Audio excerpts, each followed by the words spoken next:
नमस्कार दोस्तों, आप सभी का जेसीसी कानपुर यूट्यूब चैनल पे स्वागत है। आज दोस्तों रीजनिंग के एक नए यूनिट पे चर्चा करने वाले हैं हम लोग, यानी क्लॉक, घड़ी के बारे में। पहले कॉन्सेप्ट देखेंगे इस वीडियो में, बाकी अलग अलग तरीके के क्वेश्चन क्लॉक से बनते हैं, जैसे घड़ियों का सुइयों का आपस में ओवरलैप करना, अपोजिट होना, 90 डिग्री एंगल, समकोण बनाना, मंद होना, एसेक्ट्रा एसेक्ट्रा, सारे प्रश्नों को हम सब देखेंगे। तो चलिए आज पहले कॉन्सेप्ट के बारे में चर्चा करते हैं, कुछ एग्जांपल्स भी देखेंगे लास्ट तक, तो पूरी वीडियो को देखिएगा। एक रिक्वेस्ट रहती है दोस्तों आप सबसे, अगर चैनल पे पहली बार विजिट कर रहे हैं तो चैनल को सब्सक्राइब कर लीजिएगा, और जो लोग भी इसके नीड्स हैं, जिनको जो आवश्यकता है आपके नॉलेज में, उनको भी आप शेयर करिए। चलिए शुरू करते हैं, क्लॉक के बारे में चर्चा करते हैं। पहले देखिए क्लॉक होता क्या है, यानी घड़ी का मुख्य कार्य क्या होता है। आप सभी को पता होगा भाई, क्लॉक बचपन से हम लोग यूज़ करते हुए कहीं ना कहीं आते हैं। तो देखिए, जिस तरीके से आप जानते हैं कि घड़ी का मुख्य काम जो होता है समय बताना, हमारे जीवन में घड़ी का मुख्य कार्य इस समय क्या है, समय ही बताना है। लेकिन अगर सिलेबस के अकॉर्डिंग हम बात करते हैं, रीजनिंग में बात करते हैं, तो घड़ी के दो कार्य होते हैं। एक आपका समय बताने के साथ साथ क्या होता है, वो कोण भी बताती है, यानी एंगल। तो चलिए समझते हैं किस तरीके से प्रश्न हमारी प्रतियोगी परीक्षा में क्लॉक से बनते हैं, या घड़ी से क्वेश्चन किस तरीके पूछे जाते हैं। पहले दोस्तों बात अगर हम कर लेते हैं क्लॉक के बारे में, तो सेकंड, मिनट, घंटे के बीच जो संबंध बताने वाला माध्यम होता है, उसी को हम लोग क्या बोलते हैं, घड़ी बोलते हैं, यानी क्लॉक बोलते हैं। अब दोस्तों बात करते हैं घड़ी का मुख्य कार्य क्या होता है। तो घड़ी का मुख्य कार्य होता है टाइम, यानी समय, और एंगल, यानी कोण बताना होता है। तो पहले समझ लेते हैं कि कोणों से और एंगल में क्या, घड़ी में कितना एंगल बनता है और किस तरीके से। तो चलिए, जैसा कि आप लोगों ने देखा होगा एनालॉग घड़ी में, अगर दोस्तों हम बात करते हैं तो घड़ी का जो डायल होता है, कुछ इस तरीके से सुइयाँ मूवमेंट करती हैं। आपने देखा होगा एक सुई जो उड़ती है सबसे छोटी होती है और मोटी होती है सबसे। इसके बाद एक सुई इससे थोड़ी बड़ी होती है, इससे थोड़ी पतली होती है। फिर एक सुई होती है सबसे लंबी और सबसे पतली होती है। तो जो ये बड़ी वाली आपने देखा होगा, ये जो मोटी वाली सुई है, ये हमारी घंटे को प्रदर्शित करती है। इसके बाद वाली सुई जो होती है वो मिनट को प्रदर्शित करती है। ये जो होती है आपके सेकंड की प्रदर्शित करती है। यही बात देखिए लिखा भी गया, सेकंड, मिनट और घंटे के बीच संबंध बताने वाले माध्यम को क्या कहते हैं हम लोग, घड़ी कहते हैं। अब दोस्तों हमारे क्या जो ज़्यादातर प्रश्न आपके सिलेबस में बनते हैं, वो मिनट और घंटे की सुई से ज़्यादा बनते हैं। अब एक बात यहीं पे आप ध्यान रखेंगे, अगर हम बात करते हैं, आपने देखा होगा यहाँ पे अगर तीनों सुइयाँ एक साथ आपके 0 पे या 12 पर होती हैं, तो अगर सुइयाँ आपका सबसे पहले मिनट की काम करना शुरू करती है, क्योंकि हमने आपसे बताया कि सेकंड की सुई से हमारे क्या क्वेश्चन बनते नहीं, तो हम मिनट से अगर बात करते हैं दोस्तों, तो मिनट की सुई अगर यहाँ से शुरू हुई है और पूरी सुई यहाँ से यहाँ तक चली, तो कितना एंगल बना लेगी दोस्तों, तो 360 अंश बना लेती है। नहीं, टोटल की बात करें तो अगर एक राउंड करती है तो टोटल कोण कितना बन जाता है, 360 बन जाता है। तो अब यहीं से हम लोग समझने का प्रयास करेंगे कि मिनट की सुई 1 मिनट में कितना कोण बनाती है, घंटे की सुई 1 मिनट में कितना कोण बनाती है। इसके बारे में भी क्वेश्चन हमारे प्रतियोगी परीक्षा में ऑब्जेक्टिव बन जाता है। तो पहले कोणों के संबंध को समझते हैं, क्या क्या कंडीशंस सुइयों के बीच में होती हैं, इन सारी जानकारी के बाद फिर प्रश्नों को लेंगे। तो चलिए अब हम लोग पहला पॉइंट यही देखेंगे, मिनट की सुई द्वारा कोण ज्ञात करना। पहले हम लोग देखते हैं मिनट की सुई के द्वारा कोण किस तरीके से ये 360 अंश का बनता है। क्या घड़ी की इसमें सुइयों की भूमिका घड़ी के अकॉर्डिंग रहती है।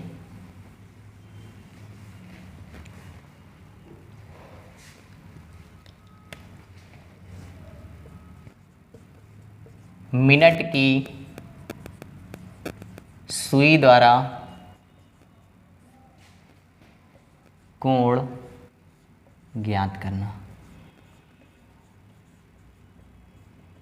देखिए दोस्तों, अगर हम बात करते हैं तो आपको पता है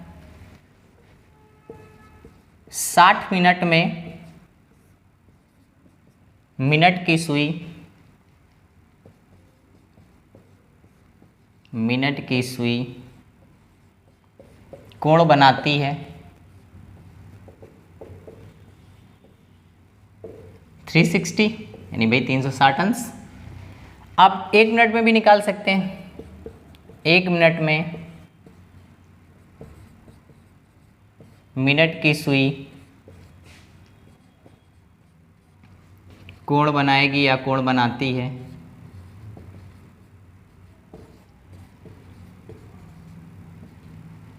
360/60 हो जाएगा।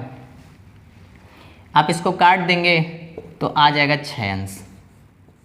ये पॉइंट बस आपको याद रखना है। यहाँ से प्रश्न आपसे पूछा जाता है 1 मिनट में मिनट की सुई कितने अंश का कोण बनाती है दोस्तों, तो 6 अंश का बनाती है। कहीं ना कहीं घड़ी में आपने देखा होगा कुछ इस तरीके से, आप देखते होंगे यहाँ 12, यहाँ 6, यहाँ 3 और यहाँ पे 9। यहाँ 12 होता है, यहाँ पे 3 होता है, यहाँ 6 होता है, यहाँ 9 होता है। अब यहाँ पे देखेंगे 1, यहाँ पे होगा 2 आपका, 1 2। इसी में देखा होगा आपने, अगर इसके बीच में तो 5 खाने होते हैं, 1 2 3 4, यानी 5 खाने हो गए। अब ये देखिए यहाँ से यहाँ तक 1 मिनट होता है ना 5 मिनट में, तो यहाँ 1 मिनट में कितने अंश का कोण बनता है, 6 अंश का। 5 खाने हैं तो 6 × 5 यानी 30 अंश का। यानी 12 से सुई अगर 1 पे चल के आई तो कितने अंश का कोण बना लेती है, 30 अंश का बना लेती है। ऐसे ही जब आपकी 3 पे आएगी तो 90 अंश का कोण बना लेगी। अब फिर इसके बाद जाएगी यहाँ पे कितना, 6 पे, तो 180 बना लेगी। फिर ऐसे करके पूरा अगर वो राउंड करती तो टोटल कितना कोण बना लेती है, 360 अंश। तो वही है, 60 मिनट में बात करें तो कितना बनाएगी, 360 का बनाती है।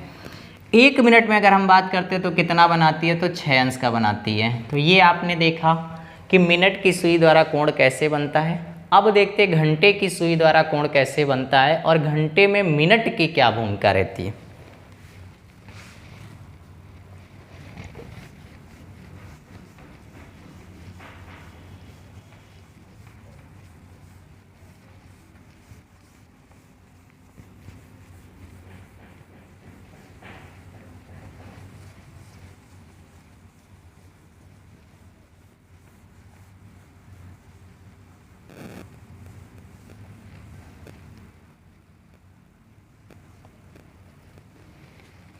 नेक्स्ट पॉइंट हमारा होगा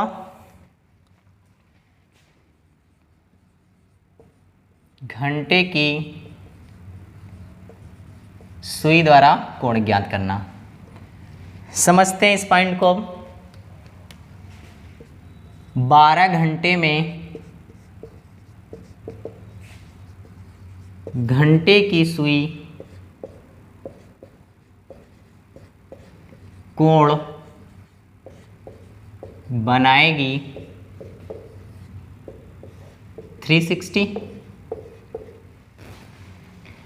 अब 1 घंटे में बात कर लेते हैं। 1 घंटे में घंटे की सुई कितना कोण बनाएगी, 360 बटे कितना हो जाएगा, 12, तो हो जाएगा यहाँ पे 30 अंश। ठीक है। अब इसी को अगर यहाँ पे 1 घंटे के बजाय 60 मिनट लिख दें हम, तो भाई बात वही लिखी ना, 60 मिनट में घंटे की सुई कोण बनाएगी कितना, तो भाई सेम एज बनेगा ना, 30 अंश का ही बनेगा। इसको अगर हम मिनट में कन्वर्ट करना चाहें तो कर सकते हैं। जब 60 मिनट का निकाल सकते हो तो 1 मिनट का भी तो कर सकते हैं। 1 मिनट में घंटे की सुई कोण बनाएगी बराबर कितना हो जाएगा, 30/60, तो यानी आ जाएगा दोस्तों 1/2 अंश। ये इंपॉर्टेंट बन जाता है 1/2 अंश। इनका अभी देखेंगे आप, आगे प्रयोग होगा प्रश्नों में, तो इस पॉइंट को आप समझें और इसको देखें कैसे किस तरीके से कोण बनता है। तो आपने क्या सीख लिया अभी, मिनट की सुई द्वारा कोण ज्ञात करना, घंटे की सुई द्वारा कोण ज्ञात करना। अब नेक्स्ट कंडीशन हम देखते हैं घड़ी की सुइयों के बीच में और क्या क्या चीज़ें हमें देखना होगा इस प्रश्न घड़ी के प्रश्न को समझने के लिए।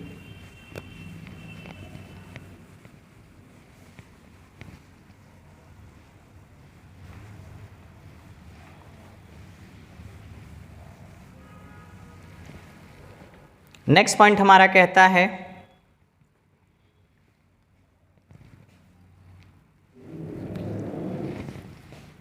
जब जब घड़ी की दोनों सुइयां मतलब मिनट और घंटे की, जब घड़ी की दोनों सुइयां आपस में समपाती या मिलती हैं, प्रश्न आपसे पूछेगा वह कौन सा समय होगा जब घड़ी की दोनों सुइयां 2 और 3 के बीच में मिलेंगी। ऐसे ऐसे कुछ प्रश्न आपके पूछे जाते हैं। आपस में समपाती, मिलती हैं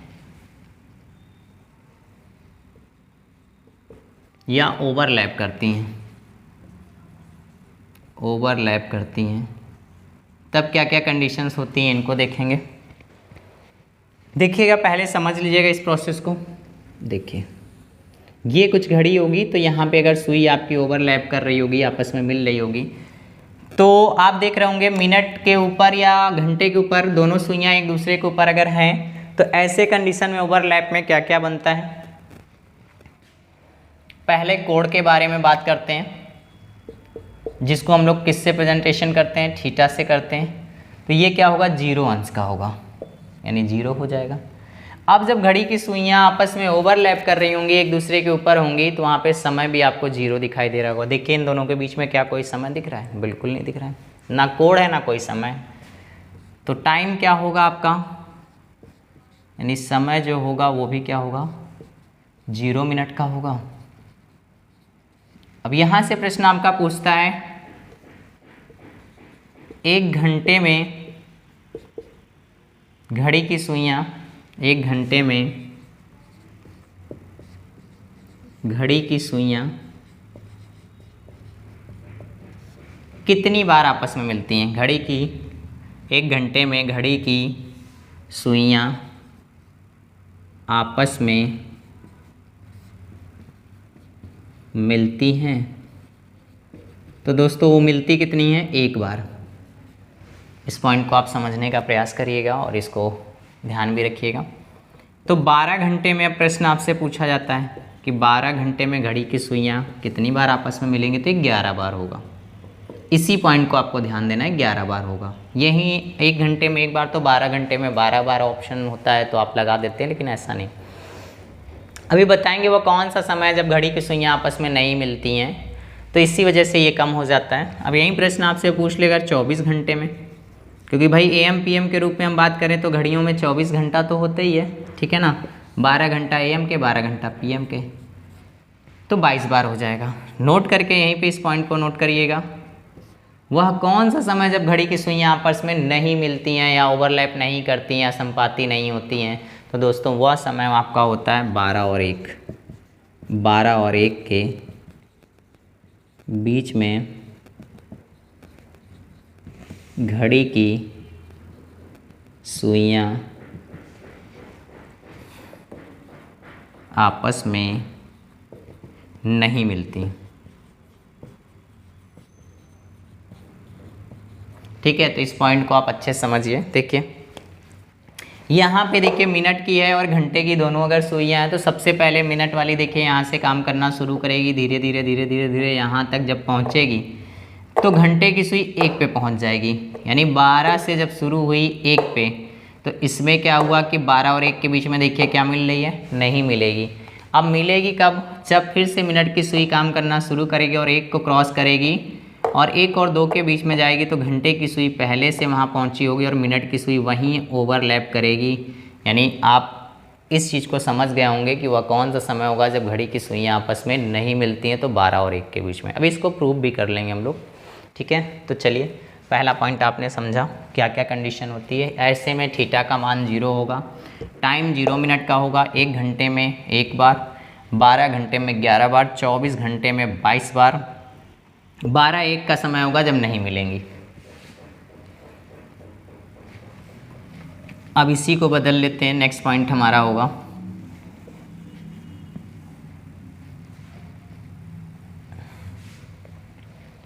जब घड़ी की दोनों सुइयां आपस में विपरीत होती हैं या संपाती नहीं होती हैं, या कह सकते हैं अपोजिट होती हैं तब क्या क्या कंडीशंस होती हैं, इनको देखिएगा।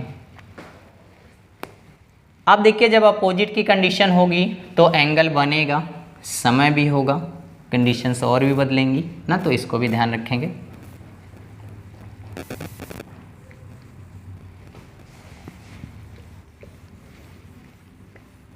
चलिए इस बात को समझिएगा। विपरीत होने का हमारा तात्पर्य है कि जैसे मान लीजिए 12 पे आपकी मिनट की सुई, घंटे की सुई है, या मिनट की सुई है और घंटे की सुई आपकी 6 से, ऐसे कुछ इस तरीके से तो आपस में विपरीत होती हैं। यानी हम बात करें विपरीत का मतलब क्या है कि जब एक दूसरे के अपोजिट हो जाती हैं सुइयाँ, वही विपरीत की कंडीशन बनती है। तो कंडीशन में क्या होगा, थीटा का मान जो होगा दोस्तों वो आपका 180 हो जाएगा। भाई आधा पे विपरीत होंगी तो 360 का आधा 180 हो जाएगा। वह समय लगभग आप देखें 12 से 6 के आसपास में, तो लगभग आपका 30 मिनट के समय के बाद विपरीत होती है ना। तो विपरीत होने का जो समय होगा तो 30 मिनट का होगा। अब बात करते हैं 1 घंटे में घड़ी की सुई या घड़ी की सुइयाँ विपरीत होती है, विपरीत होती है एक बार, तो यही क्या हो जाएगा 12 घंटे में 11 बार, 24 घंटे में 22 बार। वह कौन सा समय होता है जब घड़ी की सुइयाँ आपस में विपरीत नहीं होती, तो इसको नोट करके लिख लीजिएगा। तो वह समय होता है आपका 6 और 7, 6 और 7 के बीच में घड़ी की सुइयाँ विपरीत नहीं होती।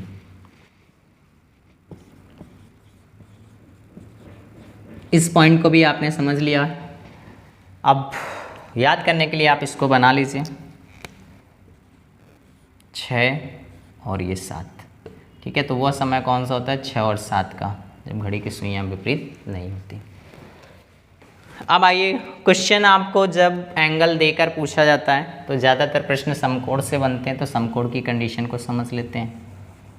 जब घड़ी की सुइयाँ आपस में समकोण बनाती हैं तब क्या क्या कंडीशंस होती हैं, इनको जानते हैं।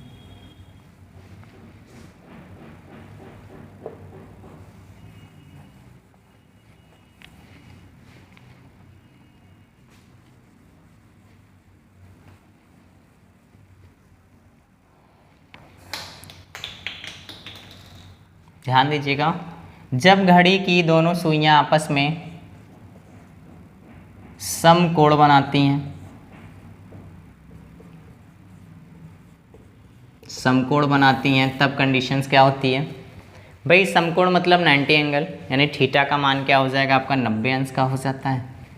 और हमने आपको अप्रॉक्स बताया कि सवा पे या तो फिर आपका पौने पे, यानी 15 मिनट जब ज़्यादा होता है या 15 मिनट कम होता है तब समकोण की स्थितियाँ बनती है, ठीक है। तो यहाँ पे समय कितना हो जाएगा, जब 15 मिनट की कंडीशन बनती है तब ऐसा होता है। अब बात कर लेते हैं 1 घंटे में घड़ी की सुइयाँ समकोण बनाती हैं कितनी बार। 1 घंटे में घड़ी की सुइयाँ समकोण बनाएंगी 2 बार। सवा की कंडीशन हो जाएगी और पौने की कंडीशन हो जाएगी, तो कितना 2 बार समकोण बनाएगी, समकोण बनाएगी।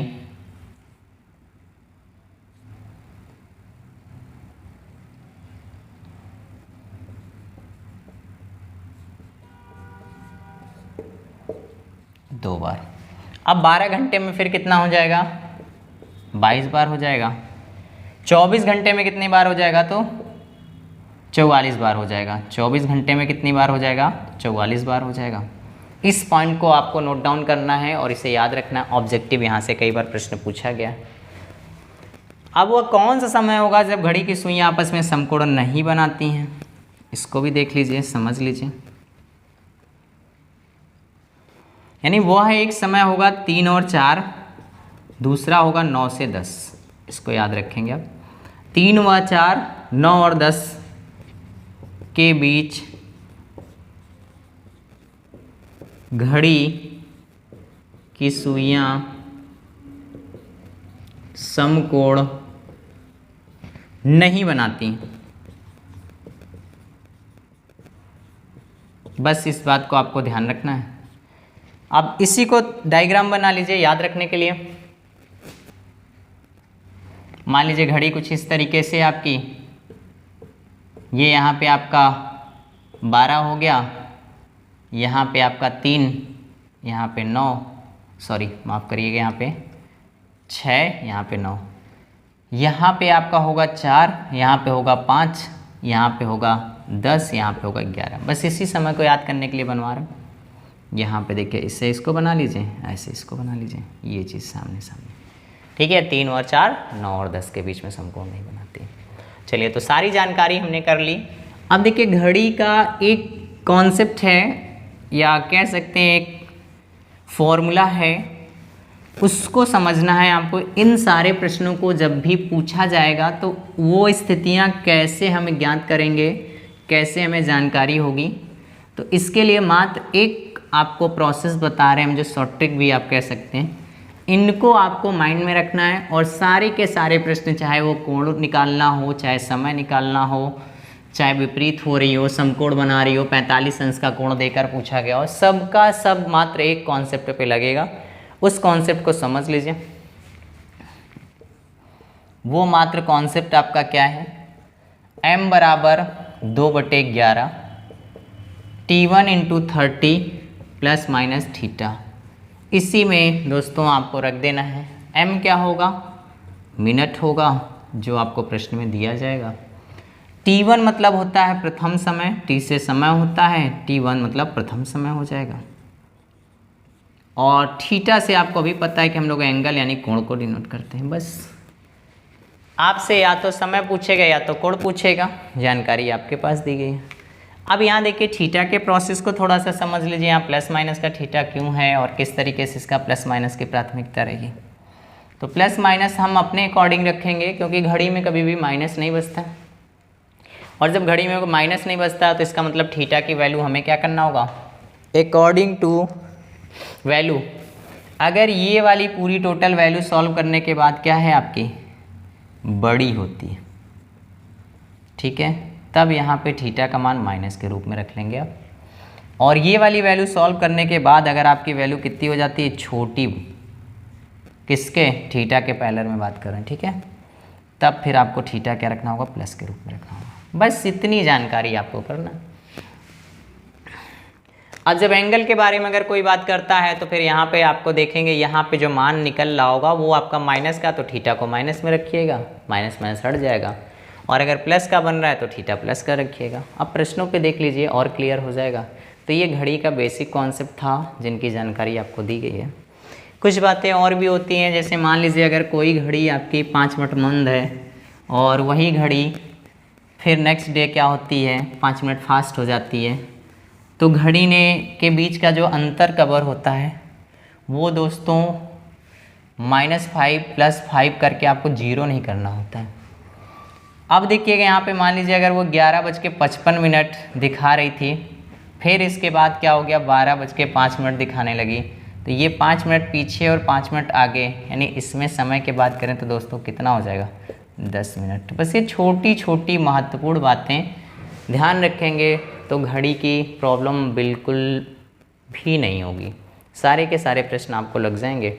और मेरा पूरा प्रयास रहता है कि आपको जिस चैप्टर के कॉन्सेप्ट को बताता हूँ, अगर आप भली भांति उस कॉन्सेप्ट को समझ लेते हैं तो ऑलमोस्ट प्रॉब्लम तो दूर हो जाती है। बस प्रैक्टिस के माध्यम से इनको हमें देखना रहता है किस तरीके से। चलिए शुरुआत करते हैं प्रश्न का। पहला प्रश्न आपसे जैसे मान लीजिए दिया गया हो, कहा गया 2 और 3 के बीच में घड़ी की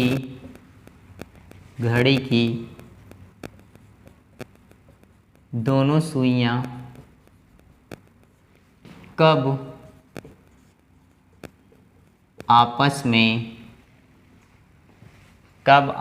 में मिलेंगी। ऐसा प्रश्न आप समझ लीजिए। चाहे प्रश्न में समय कुछ भी बदल जाए, प्रोसेस एक ही करना है आपको पता है वो कौन सा, m बराबर 2/11 T1 into 30 plus minus theta. बस आपको क्या ज्ञात करना है, समय ज्ञात करना है, कब आपस में मिलेंगे यानी समय।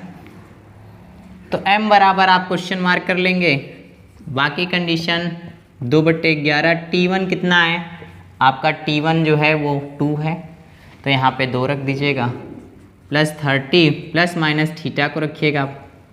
अब देखिए यहाँ पे थीटा की वैल्यू 0 हो जाएगी, क्योंकि घड़ी आपस में क्या है, घड़ी की सुइयाँ आपस में क्या कर रही हैं, ओवरलैप कर रही हैं, एक दूसरे के ऊपर हैं। तो मैंने आपको बताया थीटा का मान 0 हो जाएगा। तो अब देखिए यहाँ पे क्या हो जाएगा आपका, ये वैल्यू बचेगी, कितना हो जाएगा 60, ठीक है। और फिर कितना हो जाएगा, ये 2 को आप यहाँ पे और लिख लीजिए अच्छे से, ये वैल्यू 0 हो जाएगी, ठीक है। इसको गुणा करेंगे तो कितना हो जाएगा आपका 120 बटे कितना हो जाएगा 11। अब इसको आप छोटा कर लीजिए, तो 120 को 11 से भाग देंगे, समझिएगा बहुत बेसिक से समझा रहा हूँ कैसे। 11 करना में 11 हो जाएगा, ठीक है। अब बच कितना जाएगा आपका यहाँ पे 1, और फिर यहाँ पे 0 उतारेंगे, भाग जाएगी ना, तो यहाँ पे 0 रख दीजिएगा, ठीक है। तो अब दोस्तों अगर हम बात करते हैं तो क्या हो जाएगा आपका, वह समय के बारे में बात करें तो इसको आप क्या लिख सकते हैं, 10 सही 10/11 मिनट, यही तो बनेगा। अब दोस्तों अगर हम बात करते हैं यहाँ पे, तो वह समय कौन सा होगा, तो 2:10 सही 10/11 मिनट का समय होगा, जब घड़ी की दोनों सुइयाँ आपस में क्या होंगी, एक दूसरे के ऊपर ओवरलैप होंगी या मिलेंगी, ठीक है। तो चलिए नेक्स्ट प्रश्न और देख लेते हैं। ये हो गया ओवरलैप वाला। अब एक अपोजिट वाला देख लीजिए।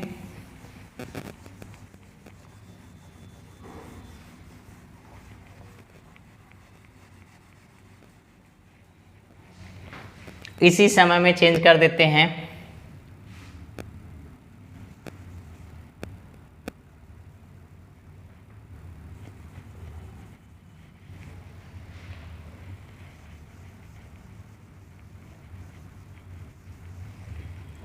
प्रश्न में कर दिया जाए 3 और 4 के बीच में, 3 और 4 के बीच में घड़ी की दोनों सुइयां कब आपस में विपरीत होंगी, विपरीत होंगी। ये प्रश्न अगर चेंज कर दिया गया तब भी आपको सेम एज प्रोसेस करना है। समय ज्ञात करना है तो m बराबर 2/11 हो जाएगा। T1 की वैल्यू आपकी 3 दी गई है, तो 3 कर दीजिएगा, गुणे 30 कर दीजिएगा। अब प्लस माइनस थीटा की जगह कितना रखेंगे दोस्तों, 180 रखेंगे, क्योंकि घड़ियाँ विपरीत हो रही।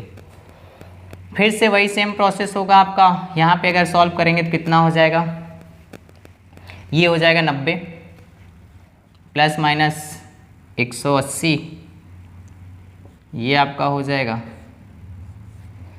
अब 2/11 को आप ऐसे स्टिक बने रहने दीजिए। अब देखिएगा यहाँ पे 90 है और यहाँ पे 180 है, तो यहाँ पे अगर आप थीटा को यानी 180 की मान जो है माइनस में रखेंगे तो वैल्यू माइनस में हो जाएगी, और घड़ियाँ माइनस में कभी नहीं बचती। तो यहाँ पे क्या करेंगे, हम इसको जोड़ेंगे, तो 90 प्लस 180, ठीक है दोस्तों। तो यहाँ पे देखिएगा ये क्या हो जाएगा, ये मान आपका हो जाएगा और 2/11 हो जाएगा। अब इसको जोड़ दीजिए तो कितना बन जाएगा आपका, ये हो जाएगा आपका 27, और 27 गुना 54 यानी 540/11 हो जाएगा। भाग देते हैं, हमें समय मिल जाएगा। 540 बटे कितना हो जाएगा 11, 11 4 बार जाएगा,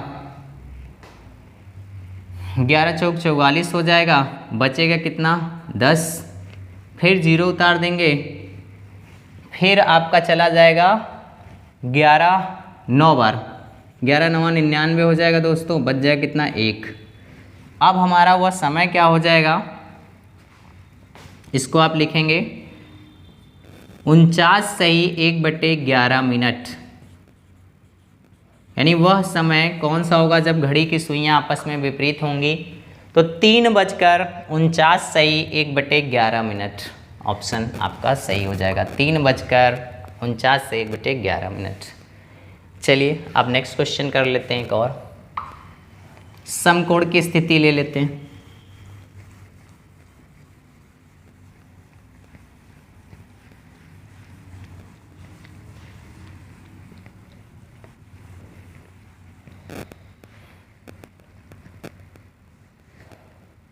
समय को चेंज कर देते हैं, समय कोई और ले लेते हैं। समय कर लेते हैं 5 और 6 कर लीजिए। 5 और 6 के बीच 5 और 6 के बीच में घड़ी की दोनों सुइयां कब आपस में समकोण बनाएंगी, ये प्रश्न कर देते हैं। 5 और 6 के बीच में घड़ी की दोनों सुइयां कब समकोण बनाएंगी।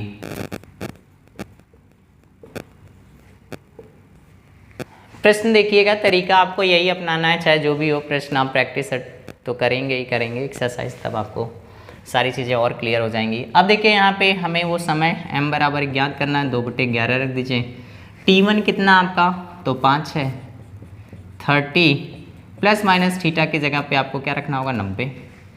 कैलकुलेशन सॉल्व कर लेते हैं। 2/11 हो जाता है, ये हो जाता है आपका 150 प्लस माइनस 90।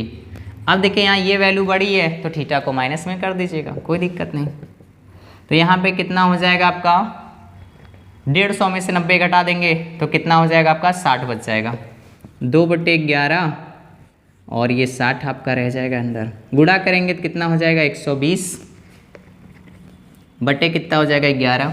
फिर से वही प्रोसेस है, भाग दे देते हैं, मिनट में कन्वर्ट हो जाएगा, सही बटे में 120 बटे 11 करेंगे तो कितना हो जाएगा, 11 करना में 11 हो जाएगा, बच जाएगा आपका 1, फिर 0 0 उतार देंगे तो कितना हो जाएगा, 10 और 10। तो यानी वह समय क्या हो जाएगा, 10 सही 10/11 मिनट। जो पहला समय होता है उससे तो कंपेरिजन करते हैं तो वह समय हो जाएगा 5:10 सही 10/11 मिनट हो जाएगा। यानी सारे के सारे प्रश्न आपके इसी तरीके से लगेंगे, चाहे विपरीत हों, चाहे मिलती हों, चाहे यहाँ पे अगर मान लीजिए 90 अंश की बात ना करके 30 अंश का दे देता है, 45 अंश का दे देता है, कोई भी एंगल पूछ लेता है, सब में यही प्रोसेस करना आपको। मात्र एक कॉन्सेप्ट, सारे प्रश्न आपके इस तरीके से लग जाते हैं। चलिए अब देख लीजिए, मान लीजिए कोई समय दे के आपको कहता है एंगल ज्ञात करना है, तब क्या करेंगे उसको देखिएगा। आज इस सेशन का ये आखिरी क्वेश्चन होगा, बाकी फिर मिलेंगे हम लोग नेक्स्ट सेशन में, तो उसमें और भी बहुत सारे प्रश्न हम आपको कराएंगे घड़ी के, ठीक है। तो अभी आज का देख लीजिए, आखिरी प्रश्न है एंगल निकालना सीख लीजिए। क्वेश्चन अगर आपसे दिया हो, प्रश्न में कहा गया हो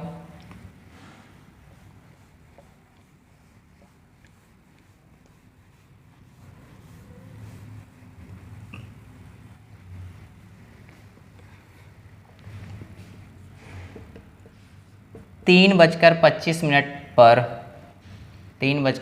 मिनट में घड़ी की दोनों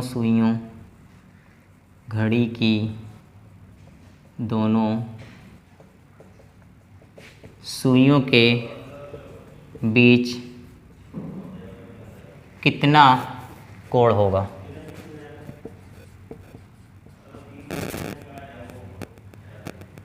ओके, चलिए दो तरीके हम आपको इसमें बता देंगे, जो आपको अच्छा लगे दोनों सीख लीजिएगा।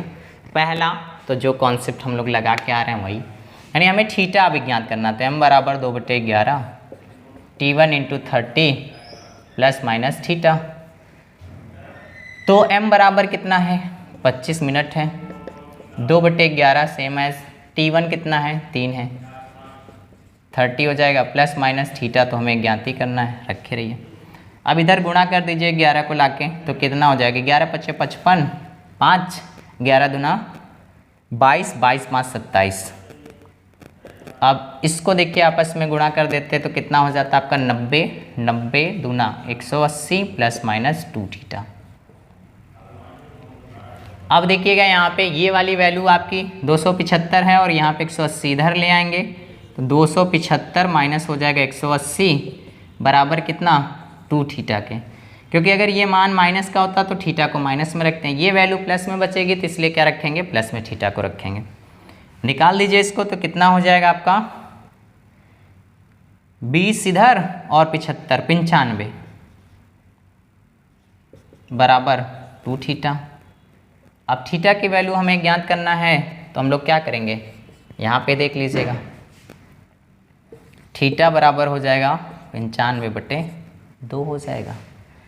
अब इसी को छोटा कर दीजिए तो कितना हो जाएगा आपका, देखिएगा बहुत बेसिक से कैसे छोटा करेंगे, डायरेक्ट भी आप भाग दे सकते 2 से। देखें 2 चौक 8 बचेगा 1 फिर 5 2 सत्ते 14 तो कितना बच जाएगा 1। ठीक है, पॉइंट में लेंगे तो ये हो जाएगा आपका। ठीक है ना, तो अब देखिएगा यही आपका मान वहाँ पे ऑप्शन में दिया होगा 47.5 अंश का कोण होगा दोनों में, या इसी को हम लिख सकते हैं क्या 47 सही 1/2। ठीक है, तो अब देखिएगा यहाँ पे ऑप्शन आप देख लीजिएगा क्या दिया है। ठीक है, 47 सही 1/2 या 47.5 अंश, बात एक ही है, ऑप्शन में दोनों में दिया हुआ। ये तो हो गया आपका लॉन्ग मेथड। इसका एक शॉर्ट ट्रिक भी है, इसको देख लीजिए, क्योंकि जिन प्रश्नों में जल्दी क्वेश्चन हमें सॉल्व करना होगा, अगर उसका दूसरा तरीका है तो हमें उसे भी सीख लेना चाहिए। एक बेसिक कॉन्सेप्ट आपको पता ही होना चाहिए, प्लस इसके साथ में अगर उसका शॉर्ट ट्रिक भी बन जाता है तो उसको भी आप देखें। जैसा कि आप देख ही रहे होंगे लगातार चैनल पे आपको शॉर्ट ट्रिक के भी प्रोसेस बताया जा रहा है, किस तरीके से जीएस को आप शॉर्ट ट्रिक से समझेंगे, मैथ्स को कैसे समझेंगे, रीजनिंग को कैसे समझेंगे। तो चलिए, ये समय आपका कितना है 3 और 25 का दिया हुआ है।